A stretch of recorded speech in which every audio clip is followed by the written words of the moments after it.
Hello friends, welcome back to my channel Rupika's vlogs. ఈరోజు నేను సన్న సేమియా పాయసం నా స్టైల్లో ఎలా చేస్తారో చేసి చూపిస్తాను. యాక్చువల్లీ అయితే పాయసం చేయమని మా పాప అడిగింది. నేను దొడ్డు సేమియాతో కాకుండా సన్న సేమియాతో ట్రై చేద్దామని అనుకున్నాను. ఈ సేమియా చేద్దామని నేను ఎప్పటి నుంచో అనుకుంటున్నాను, కాకపోతే కుదరలేదు. దట్టు నాకు ఈ సన్న సేమియా దొరకలేదు. ఇప్పుడు మా ఆఫీస్లో ఒకసారి తెచ్చిచ్చారు, అందుకని ట్రై చేశాను.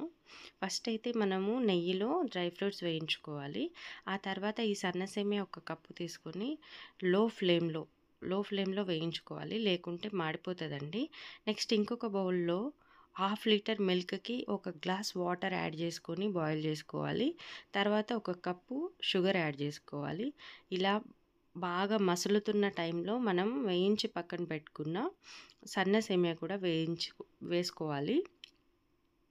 వేసుకొని ఇలా బాగా కలుపుకోవాలండి. కలుపుకొని చాలాసేపు ఉంచకూడదు. తర్వాత అందులోనే ఇలాచీ పౌడర్ కూడా యాడ్ చేసుకోవాలి. తర్వాత ఇది నేను కన్సర్న్డ్ మిల్క్ జెప్టోలో ఆర్డర్ చేశానండి. ఇదైతే ఇంట్లో లేదు. ఇంతవరకు నేనైతే దీన్ని యూజ్ చేయలేదు. నేను రెసిపీ కూడా యూట్యూబ్లో చూసి చేస్తున్నాను. వాళ్ళు ఏదైతే యూజ్ చేశారో అదే ఆర్డర్ పెట్టాను. ఇలా అంతా ఉడికిన తర్వాత డ్రై ఫ్రూట్స్ కూడా యాడ్ చేసేసుకోవాలి. యాడ్ చేసేసుకొని తొందరగా బంద్ చేసేసుకోవాలండి, ఎందుకంటే సన్న సేమియా కదా, తొందరగా ఉడికిపోతుంది. ఇలా హాట్గా సర్వ్ చేసుకుంటే చాలా బాగుండింది. Thank you.